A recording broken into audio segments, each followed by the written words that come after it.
My fiancée accused me of cheating, and her dad and brothers physically attacked me.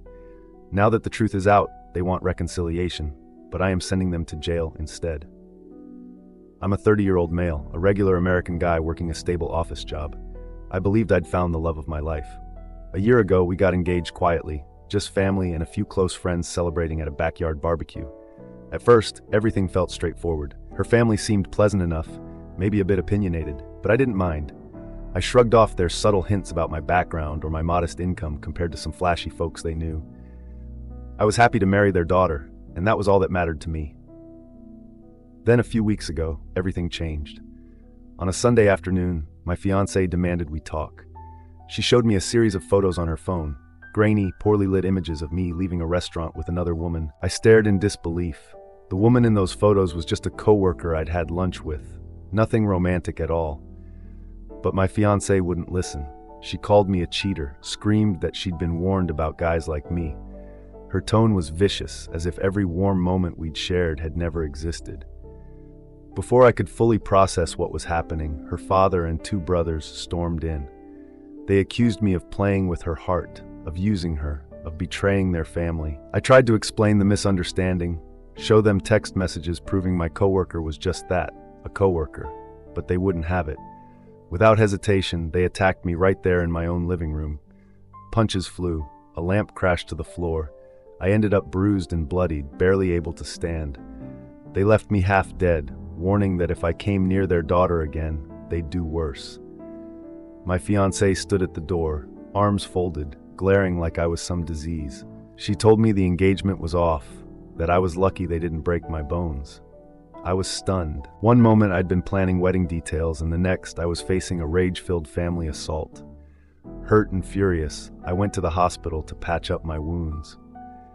The doctor asked if I wanted to report the assault. I hesitated, still in shock, but I knew I'd need to protect myself. I called a lawyer friend who advised me to go to the police and document everything. I filed a police report. The officers seemed sympathetic, took photos of my injuries, noted down names. They told me the investigation could take time, but I had a strong case. My lawyer said these were clear-cut charges of aggravated assault. I knew pressing charges would be no small thing. It would blow everything wide open. But after what they did, I didn't see another choice. A week passed in a numb fog of disbelief. Then I got a call from a distant relative of my fiancée, someone who knew something crucial. "You need to know the whole story," he said quietly.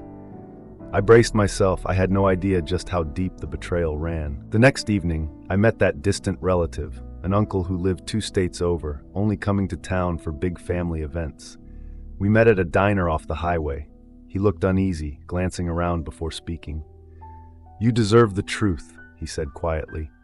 "Your fiancée's mother engineered this. She never liked you, never thought you were good enough. She wanted her daughter to marry her friend's son, a wealthy guy with family connections." I leaned forward, heart pounding. "What does that have to do with these fake cheating photos?" I asked. "She hired someone to follow you, snap ambiguous pictures, and twist them into a scandal.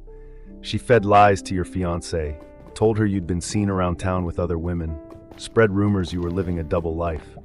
By the time you got home that day, your fiancée was primed to see you as a villain. Her dad and brothers? Well, they're hot-headed. She knew if they believed you cheated, they'd lash out, scare you off." I clenched my fists, anger burning hot. They planned this all to break us up, and now I had bruises to prove how well it worked. I asked if he had any proof. The uncle nodded, sliding me a USB drive. "There are text messages I intercepted sent between the mother and her friend. They talk openly about framing you. The mother's words are clear. She wanted you gone, so her daughter would be free to marry someone more suitable." Disgust rose in my throat. I thanked him and left, hardly tasting my coffee, focused on what I would do next. Armed with these messages, I met my lawyer again. He listened, jaw tightening. "This changes everything," he said. "We can show conspiracy, malicious intent. It supports your assault case, proves you were targeted under false pretenses." He advised me to hand the evidence to the police. I did, and the detective's eyebrows shot up as he read through the transcripts. Now they had motive, planning, and a violent aftermath. The mother's involvement turned a simple assault case into something more sinister. A few days later, I got a call from my fiancé's father. He sounded nervous, contrite, saying we might have acted rashly. "Let's talk." My lawyer told me not to meet them alone. I refused. Then my fiancé texted me, "I'm so sorry. I was confused. Let's try again, please." Now that the truth was out, they wanted to patch things up, pretend nothing happened. Unbelievable. After smearing my name and attacking me physically, now they spoke of reconciliation. They must have realized the legal trouble they were in. I ignored them. My silence drove them to show up at my apartment's doorstep, knocking and begging. I didn't open the door. I just called the police to report harassment. My fiancé called again, leaving a voicemail. I had no idea my mother lied. "Please understand, I was manipulated." Her voice trembled, but I couldn't ignore what she'd done. Believing them without proof, turning on me in a heartbeat.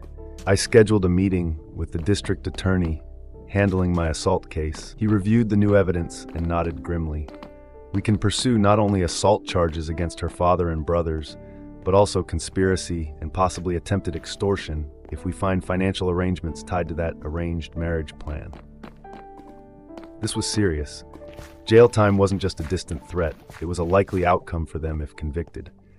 The DA seemed confident. He had texts, a witness, the uncle, and my injuries documented by hospital records. The father and brothers had acted on a fabricated scenario, and the mother set it all in motion. As the legal gears turned, I found myself standing firm. My fiancée sent more messages, her voice trembling in every voicemail. I was scared of my family. I didn't know what to do. "Please, let's talk." I listened in silence. If she truly loved me, why did she never ask for my side before letting them beat me? She had a moment to choose trust over blind rage, and she failed. Now, with the truth out, she wanted forgiveness, but forgiveness wouldn't heal my bruises or erase their betrayal. Her family tried a different tactic. A cousin approached me in my office parking lot, urging me to drop the charges. "They made a mistake," he said, palms raised in a pleading gesture. "No one wants a court battle. Just let it go." I refused.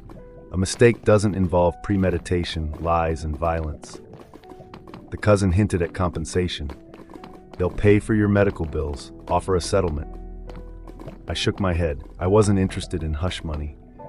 They deserved a fair trial, and if found guilty, they deserved the punishment the law prescribed.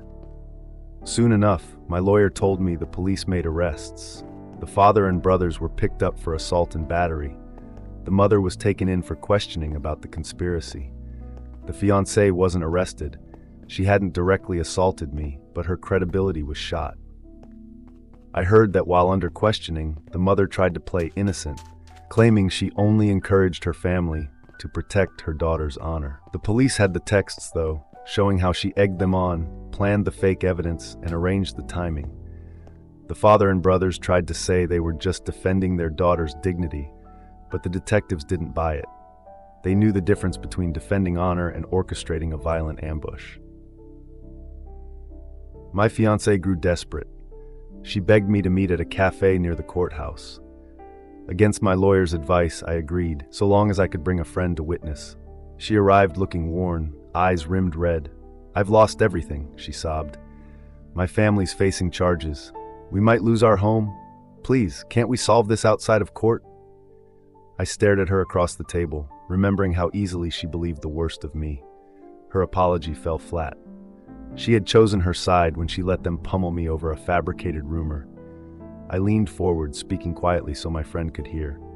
"You believed a lie without giving me a chance. You stood by while they assaulted me. I was left bleeding on the floor. Now that the truth is exposed, you want me to drop it and move on?" She sobbed, hands trembling. "I was scared of my parents. My mother insisted you were cheating. She said your coworker lunches proved it. I didn't know what to believe." I shook my head. "If you loved me, you'd have asked for my side. You would have demanded proof, confronted me calmly. Instead, you let them beat me. Now you face the law, not because of me, but because of what you all chose to do." She tried reaching for my hand, but I pulled away. "I'm pressing charges. I'm going through with this. They deserve to face the consequences of their crimes. If you think love means turning a blind eye to violence and lies, then you never understood me at all." She broke down crying. She begged again, but I was done. I stood up, left her at that table, and returned home. In the following weeks, the legal process unfolded. The father and brothers were indicted for assault. The mother faced conspiracy charges. The DA was confident, and my lawyer kept me informed.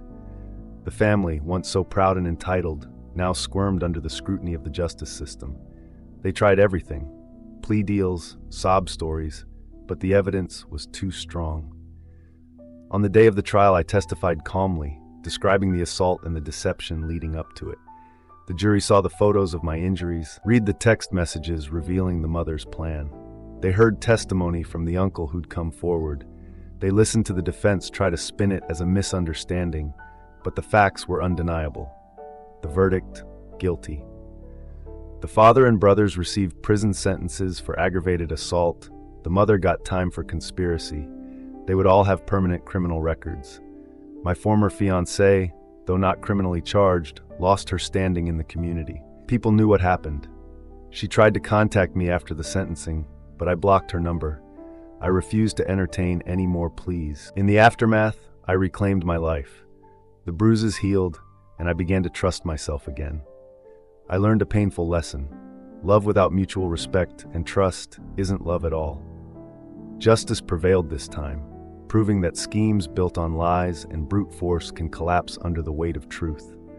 If watching entitled families face real consequences piques your interest, hit that subscribe button. You never know what storm I'll be talking about next.